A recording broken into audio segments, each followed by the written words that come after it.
Bismillahirrahmanirrahim. Assalamualaikum warahmatullahi wabarakatuh. My name is Hilwa Aziza Asfa. I'm from ASC 19B, and I'm here. I want to fulfill my final examination, history Islamic civilization. Okay, I want to tell you a history about Islam in Indonesia. Okay, before we know about Islam, how Islam come from Indonesia, there are three theories come from expert that is believe how Islam come to Indonesia. The first is Gujarat theory. The Gujarat theory is come from Snapurgraj. He believed that his view Islam come from Gujarat is based on the first is less of fact that how Arab spread Islam in Nusantara directly, and then the relationship between Indonesia with Gujarat has long intertwined, and then the last is because the oldest inscription about Islam in Nusantara is on Sumatra. Then we can see how the point of view between Sumatra and Gujarat. Okay, the second one is come from Hamka. He rejected Islam come in 13th century or come from Gujarat. He believed Islam is come from Makkah. So he believed that Islam come to Nusantara directly from Makkah, and Gujarat and Persia just place to stop, and then Islam come from Indonesia, from Makkah to Indonesia. It's exactly from Makkah, not because Gujarat and Persia is just place to stop. And then the third is Persia theory, because there is a similarity the culture between Indonesia and Persia. Namely in 10 Muharram, usually there is anniversary or Ashura as the memorial from Syiah House Syed Hussein. And then the similarities between how teach Sheikh Siti Jenar and how teach Sheikh Sufi Al-Halaj use them from and then the use how we use the term Iran language and how we spell Arabic, there is the similarities. And then the tombstone in Malikus Soleh and the grave of Malik Ibrahim in Gresik is ordered from Gujarat also. Okay, the next is the stage of how Islam come to Nusantara.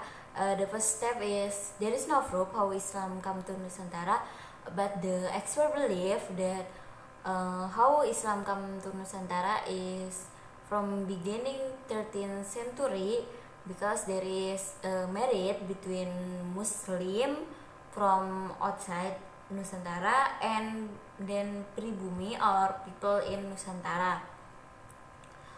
So the pribumi become mu'alaf, and then they are become Muslim family. And then there is empire in 13th until 16th century. As we know, in the last of 13th century, there is a big empire called Samudra Pasai, who have the power in the trade of Selat Malaka, which before managed by Sriwijaya Empire. And then how Islam come to Nusantara is also because there is the institution of Islam. And then as you know, in Nusantara there is some people who spread or who dakwah about Islam, or we call it Wali Songo. Wali Songo is from the word Wali and Songo. Wali is the person who expert, and Songo the meaning is 9. Wali Songo is famous, especially in Jawa, because they are spreading Islam in Jawa, and therefore how Islam in Nusantara is big in Jawa, because Wali Songo who spread it exactly. The first is Sunan Ampel or Raden Rahmat. He known because he built the Mosque. And then the second is Sunan Gunung Jati or Syarif Hidayatullah. He usually spread the Islam in the center of Cirebon. And the third there is Sunan Gresik or Maulana Malik Ibrahim. He is the first person who spread Islam in Jawa. And the fourth is Sunan Kalijaga or Raden Said.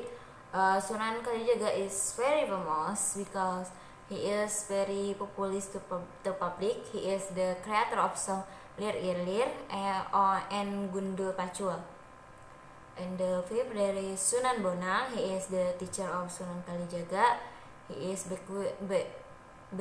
bequeathed paper, carving art, and etc.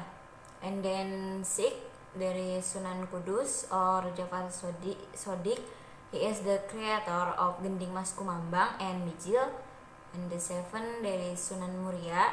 He interact with society with farming and trading. And the eighth is Sunan Derajat.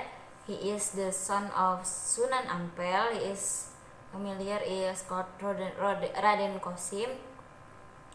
And the last is Sunan Giri or Raden Paku or Raden he is a son of Maulana Malik Ishaq.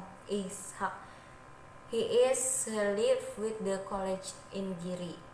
Okay, maybe that's all from me. Sorry for all my mistake, and thank you for your attention. Wassalamualaikum warahmatullahi wabarakatuh.